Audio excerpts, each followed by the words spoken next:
Oi, gente. Hoje o meu convidado é o José Borbola Neto, que é coordenador de Data Science e Analytics na Terra, é colaborador em Business Analytics na Capra Data Science, é também professor do tema de dados em escolas que são referências em temas livres, é fundador da Brand and Brain, que é uma consultoria que desenvolve soluções nas áreas de dados, cultura organizacional e transformação digital. Acompanhem o papo com o Zé, que eu tenho certeza que vocês vão entender muito melhor sobre o cenário dos dados no Brasil e no mundo e de que forma a nossa vida, de uma forma um pouco Black Mirror, acaba sendo impactada por cada uma dessas transformações que a gente está vivendo devido à inteligência artificial, e que para muitas pessoas, como eu, que somos mais leigos no assunto, às vezes tem coisas que ficam bem confusas, e o Zé vem aí conversar com a gente, trazer um pouco mais de luz também para essas questões. Então, vocês não precisam ser especialistas no tema. O Zé já chegou? Oi, pessoal. José Borbola Neto. Tudo certo? Tudo. Gênio, querido. Obrigada. Não, eu que agradeço, pelo amor de Deus. Tô muito feliz de poder estar aqui contigo. Para mim, realmente é um grande privilégio poder trocar e aprender contigo. Eu sei que a gente poderia ficar aí muitas horas conversando. Eu te agradeço. A admiração é recíproca e eu te agradeço bastante pelo convite. Finalmente a gente conseguiu trocar uma ideia. Já todas as outras vezes que as agendas não cruzaram, mas agora deu certo e eu tenho certeza que vai ser bem legal. Tenho certeza que sim, Zé. Eu fiz uma pequena introdução aí tua, mas vou deixar você contar mais pra gente sobre quem é o Zé e o que tu faz. E pra gente começar, se tu puder em um tweet, quem é o Zé Borbola? Ah, que pergunta, né? É, eu sou uma pessoa muito curiosa, eu sou uma pessoa apaixonada por educação. Eu sou uma pessoa meio hiperativa, que gosta de vários assuntos diferentes. Sempre fui assim, desde pequeno. Isso foi um problema, hoje é uma coisa boa para mim, né? Eu consegui aprender a lidar um pouco com esse fluxo todo, esses fluxos todos. E sou muito ligado a estudos de temas de tecnologia e nessas zonas de intersecção com áreas de humanas, né? Então, esses são os meus temas de maior preferência nos últimos anos. Estou bem mergulhado nisso. Então, nesses temas de tecnologia, racismo, eugenia, vigilância, como os algoritmos funcionam, enfim. Então, tem todo o lado técnico disso da minha atividade como consultora aí nos últimos 7 anos, nessa área de ciência de dados, etc e tal. São 10 anos de educação já, em vários níveis diferentes. E eu sou apaixonado por educação, sempre dou um jeito de fazer alguma coisa ligada por educação, ainda que isso custe um pouco de saúde mental para mim, são várias coisas para a gente fazer, né? Mas eu sou uma pessoa curiosa, acho que é o melhor jeito de me definir é falar que eu sou curioso, pronto.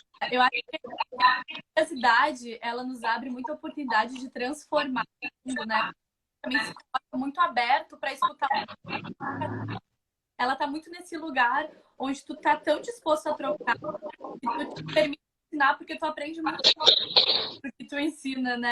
É demais isso, eu também concordo muito com você, assim.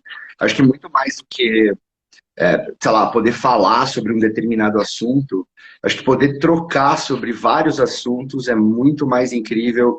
Todo mundo ganha, todo mundo aprende, todo mundo sai transformado e, e tem esse lugar de você estar aberto, né, a ouvir perspectivas diferentes, a enriquecer suas perspectivas. Então, assim, é muito menos um lugar de ter a propriedade ou a autoridade sobre um determinado assunto. De uma certa forma, eu sou um pouco libertário anarquista no sentido da autoridade, então eu nego bastante isso. Mas é muito mais esse lugar de poder trocar, porque eu acho que essas ideias, elas se polinizam, né? E todo mundo ganha. Então, eu acho que isso é a coisa mais rica que pode acontecer. Que lindo. E a meia relação do personagem vem do mundo natural, é bem isso mesmo. Pra gente florescer aí muito mais. E Zé, Total. entrando um pouco no teu background profissional também, né? A gente já falou um pouquinho da educação, que hoje é uma área. Hoje não, né, Zé? Já fez alguns anos que tu atua também bastante. E tu é empreendedor, também, e tu também atua em outras empresas que são referências na área de dados no Brasil e até no mundo. Então, conta mais pra gente sobre o teu background profissional e como que tu atuas em cada uma dessas empresas. Bom, já são. Eu comecei a trabalhar com 16 anos, né? Ainda no final do século passado ali, com tecnologia, né? Eu sabia programar e tal. E é engraçado, porque hoje o que as pessoas falam dos profissionais de dados, né? Que é muito difícil de encontrar esses profissionais de dados, a demanda é muito alta e tal. Lá no final dos anos 90, era um pouco com a galera de programação, de uma forma geral, assim. Então eu tinha 16 anos, eu programava, e aí era fácil de conseguir arrumar emprego, né? Então eu comecei a trabalhar cedo, então eu tô com 38 agora, já são 22 anos trabalhando, já fiz um monte de coisa diferente, então nos últimos 7 anos eu trabalho junto com o Capra, seu conterrâneo, e a Perestroika foi um lugar que conectou todo mundo, né? Eu fiz um primeiro curso na Perestroika lá em 2012, tive aula com o Capra, depois em 2013 trabalhei com o Capra na Flag, e aí em 2014 ele me convidou para começar a trabalhar com ele nessa frente de consultoria, né? Frente essa que eu estou conectado até hoje. E aí tem a educação que veio no paralelo disso. A minha formação na área de educação, né? Eu sou formado em educação física. Então, eu trabalhei em escola há muito tempo, Fundamental 1, Fundamental 2, ensino médio. Já fiz um monte de coisa. E aí, em 2015, rolou o meu primeiro curso lá na Perestroika. Rodou entre 2015 e 2017. Acabei tendo uma oportunidade muito legal de participar de vários outros cursos também, dando aula, falando sobre dados, falando sobre educação, falando sobre transformação digital, e vários desses assuntos. E aí, em 2018, eu recebi um convite da Digital House para assumir a coordenação dos cursos de dados lá. Fiquei até o final do ano passado. Aí, no final do ano passado, eu saí da Digital House e recebi um convite da Terra, que é onde eu estou hoje. E tem sido uma experiência incrível, né? E, em paralelo, eu acabei montando a Branded Brain, né? Muito mais como um lugar de consolidar e tangibilizar e executar todas essas coisas que eu estou discutindo na dimensão mais acadêmica, e colocar isso em prática, né? Porque existe um elemento multidisciplinar na área de dados que é muito importante. Então, assim, não basta você ter alguém que programa muito bem ou alguém que sabe muita matemática. Isso é só uma parte da resolução do problema, né? Então, é necessário que sejam desenvolvidas outras metodologias, outras abordagens mais multidisciplinares para trazer todos os benefícios, entre aspas, que a tecnologia pode oferecer para as empresas, para dentro das empresas. Porque a gente tem que falar de mudança de cultura, mudança de processo e assim por diante. Então, a Branded Brain é meio que esse laboratório em que eu conecto essas disciplinas diferentes e essas coisas todas que a gente está discutindo em sala de aula, e a gente executa isso com algumas empresas, em alguns projetos mais específicos. Só isso? Só isso. Gente, Zé, eu acho muito impressionante, assim, de todas as frentes que tu tens atuado e de uma maneira muito relevante, porque tu te tornou referência com uma autoridade na área que as pessoas têm, e parabéns, de verdade, assim, o teu trabalho. Bom, tu como falar também, né? E como profissional rapidamente deixar tudo no mesmo ponto. O que é inteligência artificial, ciência de dados, algoritmos e analítica? Tem muitos nomes, tem muitos recortes, tem alguns recortes que são um pouco arbitrários, mas daria para a gente colocar tudo embaixo de um guarda-chuva da inteligência artificial, né? Então, quando você fala de ciência de dados, algoritmo, analytics, está tudo embaixo desse guarda-chuva mais amplo de inteligência artificial. E a própria inteligência artificial é um tema interessante de se discutir, porque apesar de ter feito um pouco de sucesso nesses últimos anos, né, um pouco não, né, muito sucesso, pelo menos na cobertura da mídia, né, porque apesar de todo esse boom que a gente ouve falar, só 8% das empresas, número de 2019, tem tido sucesso na adoção e implantação em larga escala dessas tecnologias, né? Porque inteligência artificial não é uma coisa só, é um conjunto de coisas. E é uma ideia muito antiga. A primeira vez que se fala sobre inteligência artificial é em 1956. E rede neural, que é um tema de dentro da inteligência artificial, você tem gente falando sobre isso na década de 40 do século passado. Então, já eram conceitos, já eram ideias que nasceram fundamentalmente depois que se criou, tem um livro do Weiner, se eu não me engano, que chama Teoria Matemática da Informação. E a partir dessa ideia de como você pode usar a matemática para explicar a informação, quando essas duas ideias se encontraram, começou a se pensar sobre, então calma, se a gente consegue modelar essas coisas matematicamente, será que um dia a gente não vai conseguir construir uma máquina que vai ser melhor do que a gente no processamento, né? Então essa discussão é uma discussão antiga, e em outras disciplinas talvez seja ainda mais antiga, né? Quando você vai para ver a história do Frankenstein, sei lá, essas literaturas que já pensavam no que viria lá na frente. Então já tem um sonho nosso de eventualmente criar uma máquina que seja mais inteligente que a gente, enfim. É uma outra coisa para a gente discutir que é bem interessante. Mas então, a inteligência artificial, na verdade, você tem dois principais tipos, né? Um tipo que é a inteligência artificial geral, que é um pouco do que a gente vê, sei lá, em filmes como Ex Machina, por exemplo, em vários outros filmes, que tem esse computador, essa máquina, enfim, que é mais inteligente do que o ser humano, que a gente não consegue identificar se aquilo é uma máquina ou se é um ser humano, tem o teste de Turing e tal, mas basicamente chama de inteligência artificial geral, que é uma coisa que a gente não está nem perto de chegar. Tem gente que acha que nunca vai acontecer, tem gente que acha que é só um período de tempo, tem gente que fala em 10, 20, 50, 100 anos. Então, o mercado de apostas está aberto, mas a gente não está perto disso agora.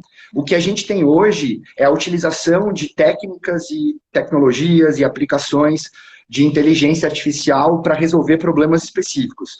Isso a gente está ficando bom. Então, quando a gente fala de inteligência artificial, apesar do nome pomposo, apesar de todo esse imaginário que existe ao redor do assunto, na prática, o que a gente está falando é um conjunto de aplicações que conseguem resolver problemas específicos, juntando poder de processamento, que evoluiu muito nos últimos anos, e essa quantidade de dados enorme que cada vez mais estão disponíveis, né? Então, a ideia, a matemática por trás disso não é nova, estatística, enfim, são coisas que estão aí há muito, muito tempo. O que você tem de diferente agora é muito dado e muito poder de processamento para conseguir fazer esse troço rodar, né? E algoritmo, na verdade, é um tipo de programação, de uma certa forma, porque basicamente é um conjunto de regras que vão te ajudar a resolver um determinado problema. Então, acho que tem uma outra definição de algoritmo que eu acho mais legal, que fala que algoritmo é a sua visão de mundo codificada. Então, basicamente, é um conjunto de regras para cumprir uma tarefa que você quer que ele cumpra. Então, puxa dado daqui, processa esse dado desse jeito, pega o resultado dessa conta matemática e faz tal coisa. É basicamente um tipo de programação, né? Tanto que se usa a linguagem de programação para isso. Mas, resumindo tudo, machine learning, rede neural, deep learning, todos esses temas estão embaixo desse guarda-chuva de inteligência artificial. Analytics, aí também, de novo, né, são termos um pouco arbitrários. Um cientista de dados precisa fazer análise, né? Então, são temas um pouco arbitrários. Então, embaixo desse guarda-chuva de inteligência artificial tem várias técnicas possíveis de análise de dados, de usar programação, de usar umas coisas super complexas, como rede neural profunda, análise de linguagem e tal, processamento de linguagem natural, que é o termo exato, que basicamente hoje, nesse momento, em 2020, tem uma aplicação muito específica e dependente do contexto. Ainda não existe, tipo, um algoritmo que serve para qualquer coisa, né? Tá sempre muito conectado ao contexto. E o que, num sentido mais econômico, mais de negócios, assim, a estimativa dos autores dessas áreas é que o impacto até 2030, esse conjunto de tecnologias de inteligência artificial e de analytics acrescenta em cerca de 15 trilhões de dólares na economia até 2030, né? Então, certamente, vai ser um conjunto de tecnologias que vai protagonizar muita coisa aí ao longo dos próximos anos e décadas. Uau, que aula, Zé. Obrigada. Eu acredito muito que às vezes a gente não sabe lidar com as coisas que elas significam, a gente não sabe o que elas são. Era muito a questão de educação. Zé, todos nós estamos cada vez mais conectados com o mundo digital, que eu estava falando até então, e nisso de estar conectado com o mundo digital, acelerou também esse processo de transformação digital para muitas empresas estavam deixando isso para depois. E aí isso também fez com que as pessoas se tornassem ainda mais conscientes do que é a sua vida online. E a sua vida online no profissional e no pessoal. Considerando tudo isso, o que é essa transformação digital? E se tu enxerga ela de uma maneira para o Brasil? Essa é uma pergunta boa também. Eu acho que cada uma das perguntas que você me mandou daria uma live diferente. A gente vai fazer uma temporada de discussões sobre isso. Eu topo. Fechou, eu também. Bom, eu sei que tem 1 milhão de definições diferentes para transformação digital, até dependendo da perspectiva que você vai olhar, né? Se é uma perspectiva mais corporativa, uma perspectiva mais sociológica, enfim. Eu gosto de olhar para isso como um desdobramento, uma externalidade desse processo mais amplo de evolução tecnológica. Então, na medida em que essa tecnologia avança, a gente tem uma absorção, né, em todas as dimensões da nossa sociedade desses novos recursos, dessas novas técnicas, novas ferramentas e tal.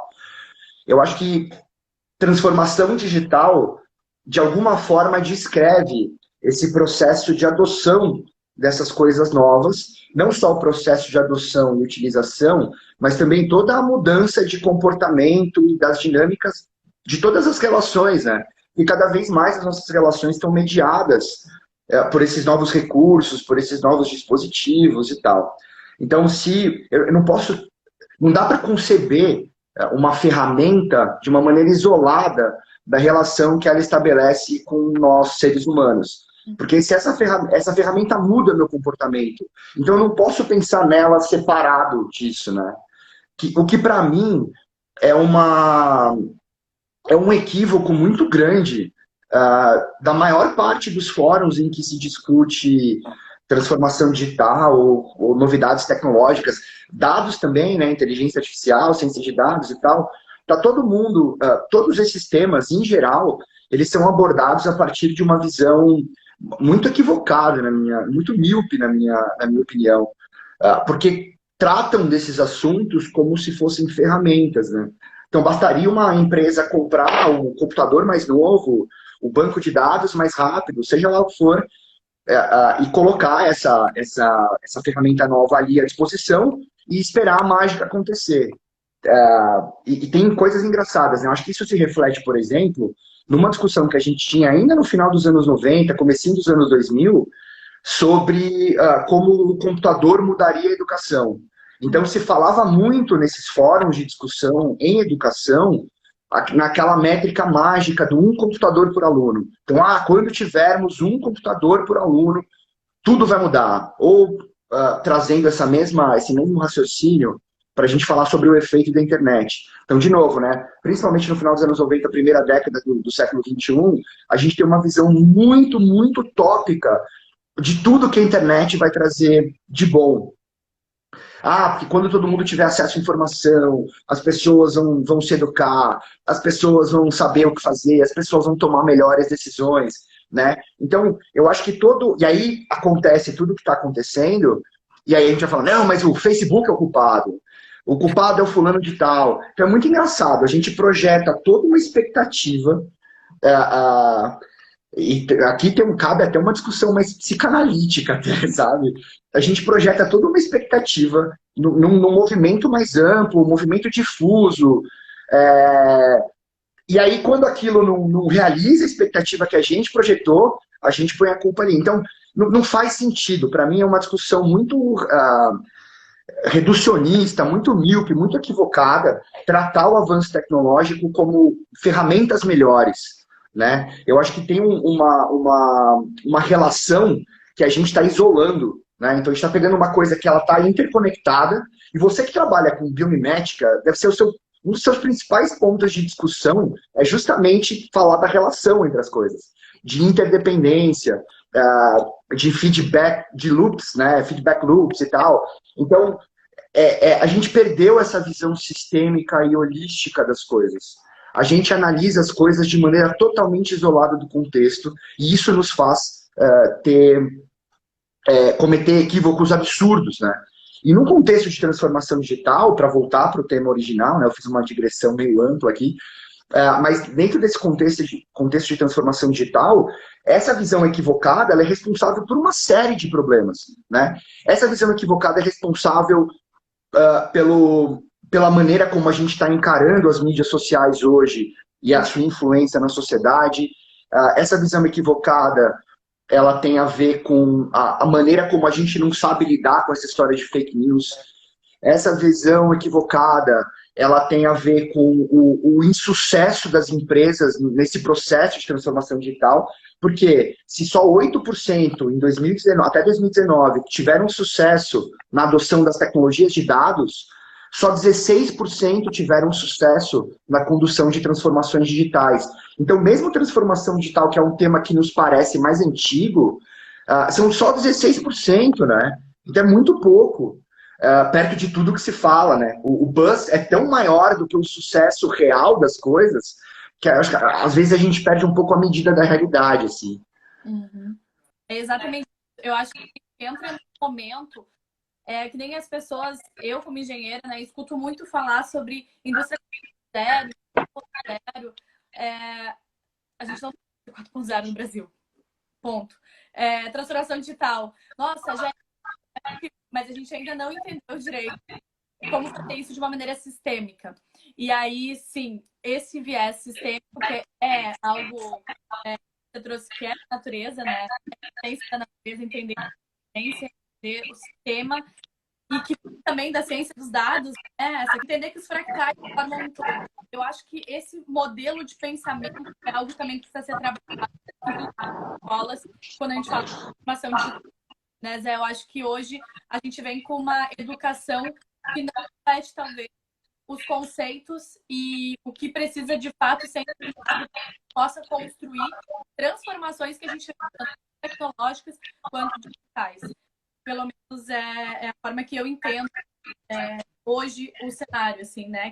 Está vivendo a primeira pandemia monitorizada em tempo real, né, na história da humanidade. E aí a gente vê muitas pessoas falando de dados o tempo todo, a gente recebe notícias constantemente sobre esses dados, sobre milhões de cenários possíveis. Isso às vezes causa ansiedade, medo, causa crises, também traz consciência. E aí eu queria entender esses dados de fato são decisivos, né, para as tomadas, importantes para as tomadas de decisões, e quais os riscos e oportunidades da gente estar vendo esse momento, tendo acesso a ferramentas de monitoração de dados. Boa. Eu acho que esse exemplo da pandemia que a gente está vivendo é um exemplo que serve, inclusive, como um argumento para reforçar aquele ponto da pergunta anterior a respeito dessa visão equivocada, né? Então, o que eu quero dizer com visão equivocada? Só para envelopar essa ideia de um jeito mais bem definido, né? Eu acho que a gente herda uma tradição filosófica mais ampla que colocou a racionalidade como um protagonismo supremo sobre todas as outras maneiras de se conhecer as coisas, tá? E quando a gente junta um pouco, a própria separação, na filosofia pelo menos, a separação do humano e da natureza acontece a partir desse processo de aquisição de protagonismo que a racionalidade vai tendo desde Aristóteles, Francis Bacon, é antigo, é muito antigo, assim. Então se separa o humano da natureza, né? Então a nossa relação com a natureza hoje, essa relação extrativista, exploratória, destruidora, genocida, vem, claro, ao longo de um processo histórico muito amplo e muito antigo, dessa separação. Então aqui eu acho que existe um equívoco. Claro que há 300 anos atrás, as pessoas não eram obrigadas a saber o que a gente sabe hoje. Uhum. Sobre o jeito que o cérebro funciona, sobre o jeito que a gente toma decisão. Só que a gente não está conseguindo atualizar esses softwares da sociedade com essas coisas novas que a gente está descobrindo. E depois a gente pode discutir o porquê que a gente não está atualizando. Dito isso, dentro dessa visão equivocada, que coloca a racionalidade como a detentora de toda a verdade, a única habilidade humana que acessa a verdade objetiva, supondo que uma realidade objetiva existe, que essa é uma outra discussão riquíssima na filosofia da ciência, na filosofia da matemática, enfim, mesmo não deixando de considerar descobertas importantes da matemática, como o teorema da incompletude de Gödel, que mostra que a matemática enquanto linguagem, ela sozinha, ela é incapaz de responder todas as perguntas que ela é capaz de gerar. Você precisaria criar uma segunda linguagem para responder essas perguntas e que por si só trariam perguntas que essa linguagem não é, e esse processo segue. Né? Então a matemática, enquanto linguagem, nem ela consegue acessar essa pretensa verdade objetiva, apesar de ser usada inclusive como um elemento de autoridade. Essa discussão dentro de dados é muito importante, porque agora parece que tudo que eu fizer com matemática é mais verdadeiro ou não é mais verdadeiro. Tem um monte de contexto interessante da gente discutir isso. Esse da pandemia, sem dúvida, é um deles. Tem modelos importantes, já no final de janeiro, falando o que os países precisavam, modelos matemáticos, modelos epidemiológicos, robustos, sérios. E aí eu acho que essa pandemia foi um fator revelador de uma das inconsistências dessa visão equivocada, que é essa visão de que na medida em que a gente tiver mais informação disponível, a gente vai tomar uma decisão melhor. Como se a decisão, o processo decisório humano, fosse unicamente dependente de informação e de um processamento quantitativo de informação. Quanto mais informação eu tenho, quanto mais informação eu processo, melhor eu decido. Isso é absolutamente equivocado, né? Na filosofia, tem gente discutindo sobre isso há muito tempo. Heidegger, Karl Popper, a escola de Frankfurt mesmo, numa perspectiva um pouco diferente ali. Mas na filosofia da ciência também, enfim, na neurociência, na psicologia. É um absurdo, isso está claro há muito tempo. Mas, de novo, isso ainda está muito difundido na nossa sociedade. E eu acho que a pandemia serviu para colocar o último prego nesse caixão. Não acho que é o último prego, acho que vai continuar assim. Porque, na verdade, para mim, essa questão da racionalidade é muito mais uma narrativa que sustenta estruturas de poder que já estão desse jeito na sociedade há muito tempo, e que questionar isso ou mudar essa perspectiva significa mudar estruturas e relações de poder. E aí tem grupo que sempre ganhou historicamente que vai começar a perder e não quer perder. Né? Essa questão racial, por exemplo, que a gente vive há muito tempo, não é só de hoje. Infelizmente, não é só o George Floyd que morreu. Não é só o Miguel que caiu do prédio lá em Pernambuco. Não é só 72% das 60 mil mortes por ano no Brasil é de jovem e preto, né? Então, isso significa que existe uma estruturas de relação de poder na sociedade que, essa é a minha perspectiva, obviamente, que usam narrativas para sustentar essa estrutura e essa relação de poder. E a pandemia revelou que isso não para em pé, porque tinha tanta informação disponível antes e a gente não tomou decisão nenhuma. Eu não vou falar nem do Brasil, porque as pessoas que comandam esse país são pessoas com problemas seríssimos de inteligência, de caráter, de tudo, né?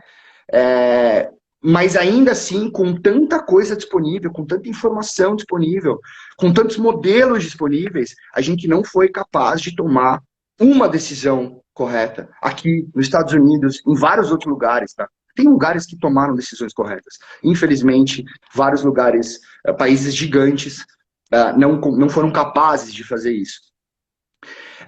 Então, para mim, isso revela que não é informação que a gente precisa. Não é porque a gente não toma uma decisão ruim ou uma decisão subótima porque não tem informação disponível. Existem problemas de natureza mais complexa que dependem de vários outros fatores, que dependem sim de uma visão sistêmica, que dependem sim de uma visão holística, que dependem sim de outros elementos que não apenas o racional quantitativo. Então, eu acho que, apesar da gente estar vivendo nesse momento, com tudo acontecendo em tempo real, com muito dado disponível, isso simplesmente revela que a natureza do nosso processo decisório não é uma natureza que depende fundamentalmente de dado, que depende fundamentalmente da racionalidade. Existem uma série de outros fatores em jogo. Eu espero que a gente... e aí, a questão, claro, dessas estruturas de poder que eu comentei antes, elas vão se refletir em quem morre com a pandemia, né? Vai cair sobre pobre, vai cair sobre preto, como sempre acontece com todos os problemas da sociedade. Com todos os problemas da sociedade. Então, na verdade, o que eu acho que a gente pode aprender com isso, o primeiro a gente perdeu o timing da decisão. Agora, talvez seja tarde demais em alguns sentidos, e muita gente vai morrer. A maior parte das pessoas que vão morrer são pessoas idosas, pretas e pobres, aqui no Brasil, o recorte brasileiro, mas nos Estados Unidos esse recorte também está muito forte, está muito presente. E a gente vai perder um barco aí de oportunidade para conseguir entender a melhor maneira de se estruturar essas coisas para conseguir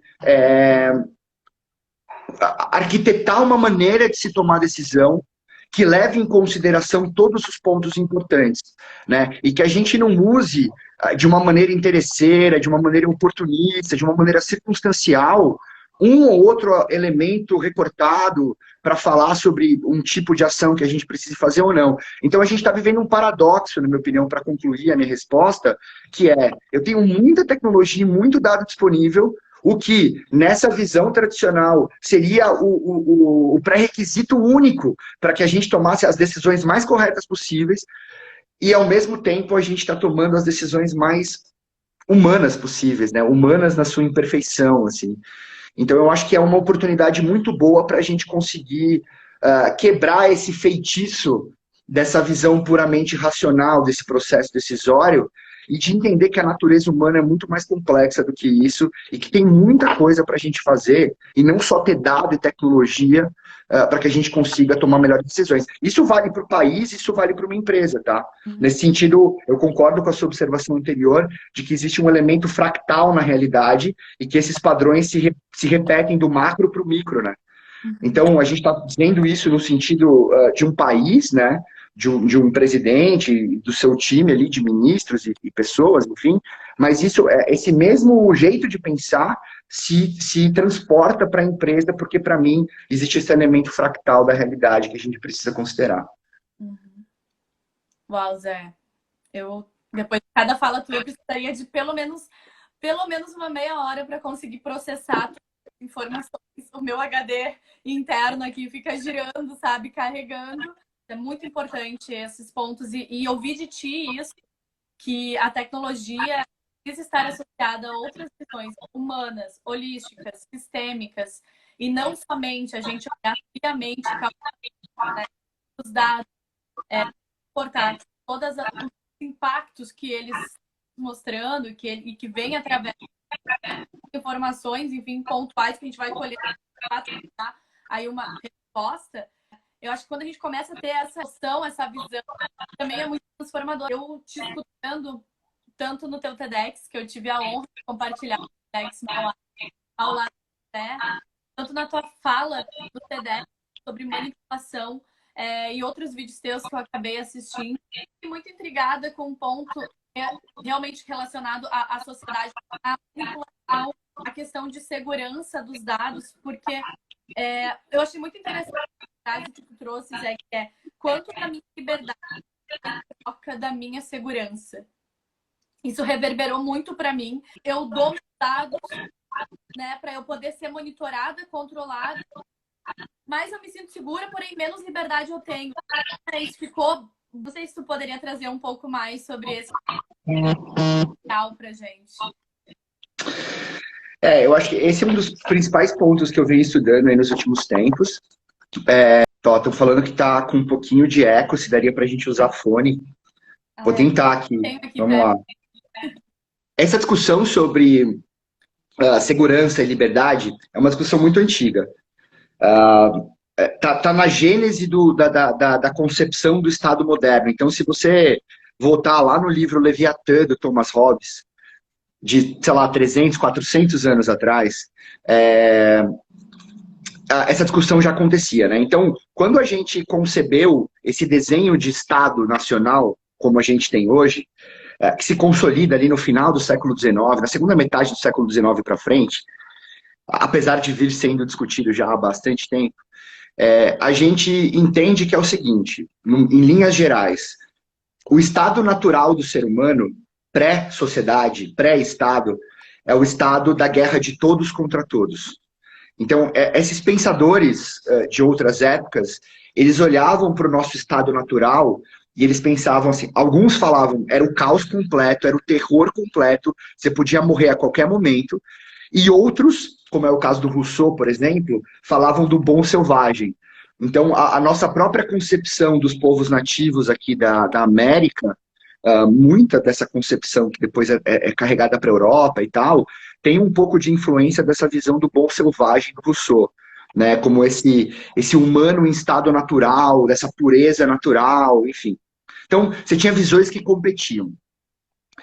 De uma certa forma, a gente trouxe para dentro dessa ideia de Estado esse elemento de que, olha, quando a gente estava no estado natural, a gente corria muitos riscos. Aí que a gente fez? A gente resolveu se juntar, criar uma entidade que a gente chama de Estado, e a gente dá para essa entidade um poder, que é um poder de coerção. É o poder de usar a força para evitar que problemas entre as pessoas continuem acontecendo. Problemas esses que a gente carregaria desse estado natural do ser humano. O que empodera essa entidade? É a cessão de liberdades individuais. Então, eu dou um pouco da liberdade. Quer dizer, eu vou ter uma liberdade suprema no estado natural. Mas a liberdade suprema, ela tem os seus riscos. Tanto que tem uma frase, não vou lembrar agora de quem que é essa frase, mas fala assim, se você consegue dormir com a porta da sua casa aberta, significa que o Estado está funcionando. Então, o Estado detém o monopólio do uso da força para impedir que tenha problema entre as pessoas. E quem energiza esse monopólio do Estado é a cessão de liberdades individuais. Então, eu tenho algumas liberdades, elas não são absolutas, e eu tenho uma série de deveres e responsabilidades. É um jogo para todo mundo ficar em condição de igualdade e igualmente protegido, e aí o resto a gente vai fazendo como dá. Então, essa é a ideia central. Quando a gente transporta isso para o momento que a gente está vivendo hoje, e com as tecnologias todas que estão à disposição, a gente vê algo muito interessante. Interessante no sentido acadêmico da questão, né?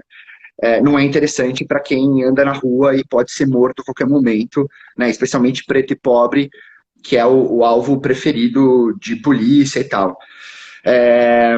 Se você é preto e pobre de 18, 24, só para citar um dado também, porque daqui a pouco, não, mas você é coxinha, mortadela e tal.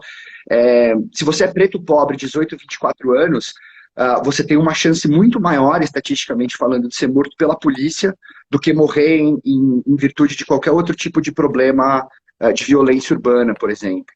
Tá? Então, só para a gente ter uma proporção disso. Com a tecnologia, essa questão fica uma questão muito difícil. Por quê? Essa discussão a respeito da segurança, da liberdade, da gestão do medo das pessoas, da gestão da segurança das pessoas, feita por parte do Estado, é uma questão que está presente sempre, né? A gente está repleto de programa policial na televisão. Esse assunto da violência é um assunto constantemente abordado em todos os canais. Por quê? Porque quando a gente está com mais medo, quando o nosso medo aumenta, a gente tende a ceder mais direitos e mais liberdades em troca de proteção. Então, esse jogo de gestão do medo é um jogo que sempre acontece. Vou dar um exemplo recente. 2001, caiu as Torres Gêmeas. E qual que é o grande problema da questão da tecnologia usada para esse fim, né? Para fim de vigilância, fim de segurança, fim de monitoramento e tal. 2001, caiu as Torres Gêmeas, política antiterrorista dos Estados Unidos transformou absolutamente o jeito que os aeroportos funcionavam. Então, se hoje você precisa tirar a roupa quando você está entrando nos Estados Unidos para fazer vistoria, eu, por exemplo, sou sempre retirado para um grupo especial, me levam para uma salinha, abrem tudo, passam um negócio na minha... Eu acho que eu tenho cara de terrorista, sei lá. E depois que resolveu o problema do terrorismo, essas medidas nunca retrocederam. E isso é uma coisa que acontece em todos os momentos da nossa história. Acontece alguma coisa, a gente implementa uma medida mais restritiva, sob o argumento de que aquilo vai trazer mais segurança para as pessoas. A hora que o problema é resolvido, essas medidas nunca retroagem. Então, essas liberdades que a gente perde, elas nunca voltam para a gente. E as tecnologias de dados, de inteligência artificial e etc e tal, são tecnologias que vão levar essa diminuição da liberdade, essa ressignificação do que significa privacidade e alguns direitos individuais, portanto, para um outro nível. Porque a gente está falando de uma capacidade de cruzamento de informações e de modelagem, de usar a tecnologia de reconhecimento facial, de usar empresas que pegam fotos das nossas redes sociais e usam como elementos para ficar identificando se a gente está num protesto, por exemplo. Então, se vocês forem participar de algum protesto nos próximos dias, tentem não levar o celular, porque tem dados das empresas de telefonia que já são cedidos para o governo. Os Estados Unidos têm usado drones militares para ficar circundando essas áreas de manifestação que estão ocorrendo lá, para tentar identificar as pessoas, cruzando isso com outras bases de dados. Então, a questão toda é, hoje tem uma tecnologia disponível que vai levar esse nível de vigilância e de segurança e de monitoramento para um nível muito difícil até de conceber. E quem escreve o algoritmo e quem desenha esses sistemas são pessoas que não têm a mínima noção de todos os efeitos que essas aplicações, esses softwares, enfim, vão causar, né? E isso é uma crítica muito grande que eu trago. Quando eu entrei na Digital House, por exemplo, a Digital House é uma startup argentina, então eles queriam replicar o curso deles aqui no Brasil. Eu trouxe uma série de alterações que a gente acabou implementando. Duas delas, na verdade, foi trazer essa discussão de privacidade para dentro do currículo e uma discussão de ética aplicada à inteligência artificial, que foi uma das primeiras escolas, pelo menos, desse tipo, dessa categoria, que trouxe essa discussão para dentro. Em geral, você tem escolas que estão formando, um termo em inglês, que a gente chama de code runner, que são os rodadores de código. Então, como é muito complexa essas histórias de estatística, essas modelagens todas em ciência de dados, o que a escola faz? A escola faz um curso mais enxuto, que te ensina a programar, e te ensina a usar um monte de coisa que tem pronto em biblioteca. Só que você não tem você, aluno ou aluna que estão aprendendo aquilo, você não tem a mínima noção de todas as externalidades e efeitos colaterais que aquilo vai trazer. E para concluir, existe um outro problema muito grande. Pelo fato da gente ter aquela visão equivocada, pelo fato da gente olhar para a tecnologia fundamentalmente como uma ferramenta e não conceber a relação que se estabelece entre nós e as nossas ferramentas, né?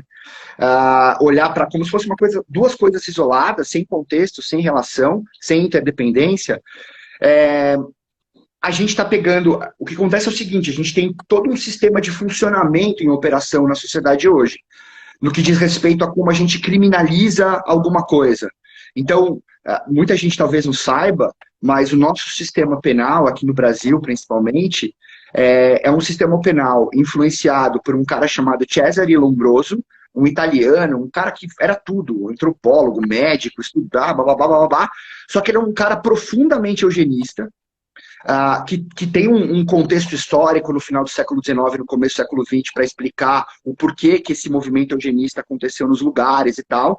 Então, eu não gosto muito de isolar alguém do seu contexto histórico e ficar fazendo críticas aleatórias a essas pessoas. Só estou explicando o que de fato é verdade.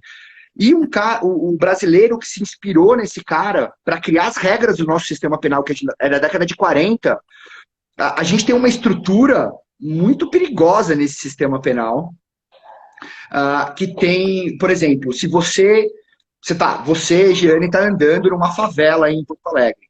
Uhum. Se a polícia te parar na favela, a chance de você ser presa na favela é muito maior do que você ser presa em qualquer lugar. Por quê? Porque na lei antidroga aqui do Brasil, está escrito que o local onde você é apreendido, ele entra nessa conta que o policial tem que fazer para te classificar como traficante ou não.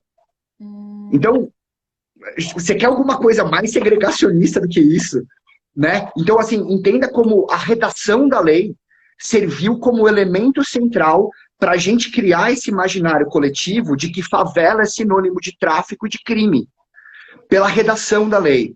Por que eu estou dizendo isso? Porque a hora que a gente pluga uma tecnologia muito poderosa, como é o caso dessas que a gente está discutindo, sem entender como o sistema funciona, sem entender essas externalidades, sem entender essas zonas de intersecção entre as coisas, a gente vai levar esse sistema que é brutalmente desigual, que é brutalmente eugenista, genocida, para um nível absurdo. Isso já está acontecendo nos Estados Unidos dentro desse contexto de Covid, né? Então a gente está usando ferramenta para tentar mapear os contatos entre as pessoas, para evitar que as pessoas tenham contato com quem está infectado, com quem pode transmitir o vírus, mas essas informações todas estão sendo usadas para fins de segurança e vigilância e, portanto, de perseguição, que é o que já está acontecendo lá. E vai acontecer aqui muito provavelmente. Muito provavelmente também. O governo do estado de São Paulo, pelo menos, já usa dados de empresas de telefonia, em tese anonimizados, para saber se a gente tem uma taxa maior ou menor de isolamento social. Você, ninguém que está assistindo a gente deu ok para isso. Simplesmente o negócio rolou. Agora, em abril, o presidente desse país baixou uma medida provisória que 48 horas depois, felizmente, foi derrubada pela Rosa Weber, que exigia das empresas de telefonia mais de 200 mil informações sobre pessoas não anonimizadas que deveriam vir para o governo a fins de pesquisa para o IBGE. Então, existe uma tecnologia muito poderosa que hoje a gente olha só com um olhar ferramental, que já está tendo um efeito, mas que vai ter um efeito ainda maior, vai provocar uma série de externalidades negativas, que vai aprofundar uma série de problemas estruturais que a gente tem, que a gente quase não discute. E a gente, quando acontecer, a gente vai colocar a culpa, sei lá, no celular novo da época. É muito complexo, né, Zé? E aí, na complexidade, a gente não fala que é fácil ou difícil, é realmente complexo. São muitas partes. E aí, até a gente conseguir entender fácil de compreensão, a gente tem um caminhada gigantesca, homérica. Eu fiquei pensando a gente faz teste psicológico, né, para poder tirar a carteira de motorista. Deveria fazer também em cada reclamador, em cada político, cada pessoa aí que fica decidindo. Sempre escutando tu falar também o que acontece, eu fico impressionada como cada vez parece que a gente está uma realidade tipo Black Mirror. E isso me deixa, às vezes, um pouco apreensiva, sabe? Justamente a questão de Black Mirror, né? De cenários futuros e para finalizar, infelizmente, está terminando nosso tempo. Não, mas a gente vai marcar mais, né? Eu queria saber de como que tu enxerga esse cenário, quais são as prováveis transformações que vai ver no cenário de ciências de dados, né? De todas questão de tecnologia mesmo. E como que tu gostaria que fosse, caso tu pudesse? É muito difícil. Eu acho que, é, da mesma forma que a gente discute, por exemplo, que agora a gente vai precisar levar essas coisas, esses assuntos digitais para vários cursos diferentes, né? Então, vamos ter que falar de dados em curso de administração, em curso de marketing, publicidade, enfim. Eu acho também que a gente precisaria levar ciências humanas para dentro dos cursos de exatas, né? É, porque essa separação arbitrária das disciplinas é, é uma herança que a gente traz ali também, né, de outras épocas, e acho que isso começa a criar um problema muito sério para a gente hoje, na medida em que eu escrever um algoritmo que vai decidir se o meu sistema de polícia preditiva, que é uma coisa que já existe e é amplamente utilizada, né, para usar o seu gancho do Black Mirror, né, esse sistema de polícia preditiva que vai olhar para uma pessoa e vai detectar se essa pessoa é ou não é criminosa, eu que escrevo esse algoritmo, eu preciso ter noção de ética, eu preciso ter noção de história, eu preciso ter noção de um monte de coisa. E que, para falar o português claro, a maior parte das pessoas hoje em dia está cagando para isso. Está cagando para isso. Vou falar do governo federal, mas também é chover no molhado, né?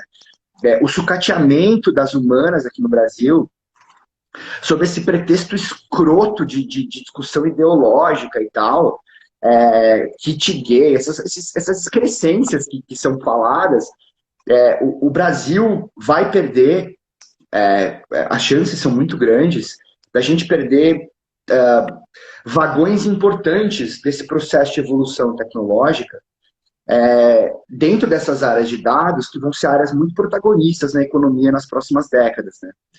É difícil conceber economias de países relevantes para o planeta em vários aspectos, né? Não no aspecto quantitativo PIB, em vários aspectos, a gente vai ficar muito distante disso, muito, muito, muito distante disso. O que é um problema, porque a gente vai começar a ter que importar a tecnologia da China, dos Estados Unidos, e você também não sabe se fica só aqui, se vai para lá e como é que funciona, né? Como você é muito inferior tecnologicamente, você não tem nem como discutir com outro país o que pode e o que não pode, porque você não faz a mínima ideia. Nesse contexto, eu acho que no curto prazo eu vejo um aprofundamento desses problemas todos. Eu ainda vejo um aprofundamento desses problemas acontecendo no curto prazo. Não sei se 10 anos, 15, 20 anos. No Brasil, as coisas boas duram pouco, as coisas ruins duram muito. Então, talvez a gente passe um tempo maior aqui no Brasil lidando com essas dificuldades. E eu super torço que eu esteja errado, tá? Não tenho a mínima pretensão de estar certo. É que quando eu olho para trás na história, eu não vejo nenhum exemplo que defenda uma outra perspectiva, apesar de eu ter esperança de que seja diferente.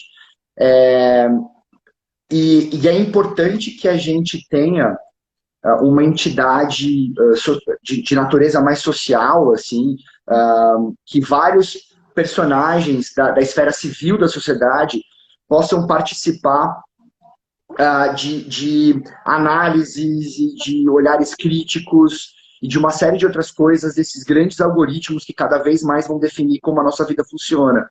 Não só na mídia social, mas se a gente tem acesso a um determinado produto financeiro num banco, que também é tudo algoritmizado, ou na aplicação para segurança. Além desses profissionais que fazem essas coisas, não terem a mínima noção sobre os efeitos colaterais e as externalidades disso, a gente também não tem nenhuma visibilidade sobre como essas coisas funcionam. Então, entende que é um negócio... dos dois lados, a gente tem problemas. E a gente não está nem começando a discutir como resolver esses problemas. A gente só está olhando para esse pedacinho bem pequeno, que é essa visão de melhora de eficiência, melhora de produtividade. Assim. Deixa eu entrar rapidinho aqui, só para a gente finalizar. Viu como a tecnologia é mala? Até derruba a gente. Eu fico, até 6h30 eu consigo, porque 7 eu tenho uma aula. Tá, gente, então, se alguém nesse momento quiser fazer uma pergunta, se quiser, aproveita. Agora é a hora. Para mim é sempre uma grande aula estar junto contigo, no melhor dos sentidos. É uma das poucas pessoas que eu tenho vontade de ficar escutando. Eu quero te agradecer mais uma vez por tu ter topado estar aqui, curiosidade em compartilhar. Tem uma pergunta aqui para finalizar, Zé, quem sabe? O Sleeping Giants é um coletivo. Bom, enfim, os caras desenvolveram um sistema que ele mapeia onde estão sendo investidas as publicidades. Então, tá, nesses dias no Twitter aqui aconteceu bastante isso, de várias empresas de falar assim, olha, tem banner seu num site que está falando sobre a supremacia branca, ou sobre qualquer coisa de mentira, ou de discurso de ódio e tal, e aí as empresas começaram a tirar as suas publicidades e não apoiar esses canais de difusão de discurso de ódio, notícias falsas e assim por diante. É, eu acho que vai ser interessante esse embate entre essas diferentes áreas da sociedade, né? Porque vai ter tecnologia brigando com tecnologia, então vai ter grupo tentando fazer alguma coisa para manter espaços de discursos de ódio, segregacionistas, ou enfim, e vai ter grupos tentando brigar contra esses outros grupos. Assim, a tecnologia, para mim, ela não criou um fenômeno novo, né? Ela deu uma escala diferente, claro, ela traz uma natureza diferente, mas fundamentalmente, na minha visão, essa tecnologia que hoje está nos dando visibilidade sobre coisas que sempre aconteceram, né? Não é a gente não virou um ser humano preconceituoso por causa do Twitter. A Uhum. gente é preconceituoso. A gente sempre foi preconceituoso. O Twitter revela esse preconceito e, claro, dá escala para que essas minorias mais radicais e mais absurdas se organizem ou se articulem para fazer alguma coisa. Mas, de novo, não é uma novidade histórica isso, né?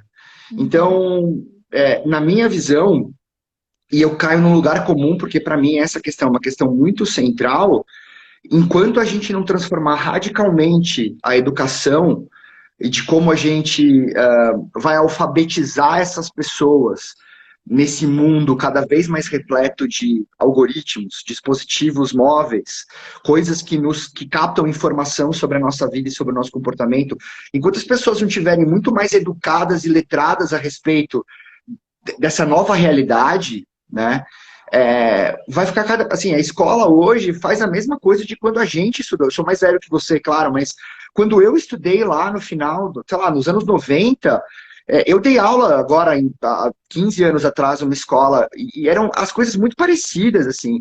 Então, eu acho que tem uma distância entre a transformação que a instituição da educação tradicional precisa passar e que grande parte das capacidades que a gente vai ter no futuro de endereçar essas questões que hoje a gente não sabe como resolver, precisam passar necessariamente por uma transformação mais profunda, por um olhar mais importante a respeito da multidisciplinaridade das coisas. Então, essa visão que a escola segrega as disciplinas, que separa e tal, a gente herda isso de revolução industrial, já não faz mais sentido ser assim, né? E, para mim, existem várias medidas paliativas ao redor para endereçar a questão de fake news, por exemplo, discurso de ódio, ou seja lá o que for. Mas enquanto a gente não mexer no cerne da questão, que para mim é a educação, vai ser muito difícil de resolver. Se é que vai ser possível resolver, né? Zé, então, de verdade, obrigada por tudo. É sempre um grande privilégio poder aprender contigo. Eu que te agradeço, já te falei isso antes, a admiração é recíproca, é muito legal ter esse tipo de espaço, assim, e de poder falar com você. Também queria ter te ouvido um pouco mais, de repente a gente pode marcar um segundo capítulo para esse papo, até para você trazer mais inputs também, das suas perspectivas, das suas áreas de conhecimento, das suas áreas de estudo, porque, de novo, né, eu acho que quanto mais a gente romper essas barreiras falsas e fictícias entre as diferentes disciplinas e áreas de conhecimento, mais bem equipado a gente vai estar para lidar com a complexidade crescente das coisas. Perfeito. Quanto mais repertório, melhor para a gente conseguir evoluir, né? E aí a gente consegue entender sistemas complexos de uma maneira um pouquinho mais fácil. Mas vamos marcar Total. o segundo passo. Eu fico muito feliz, já fico animada para ele. Zé, Fechadíssimo. mais uma vez, obrigada. Obrigada a todo mundo que Obrigadíssimo pelo convite, obrigado a todo mundo que participou, que veio aqui ver, que compartilhou essa horinha do final da tarde aí com a gente. Espero que a gente se veja em breve aí, mais vezes, inclusive. Por favor, espero e desejo que sim, Zé. Um beijo. Até mais. Um beijo. Até a próxima. Até.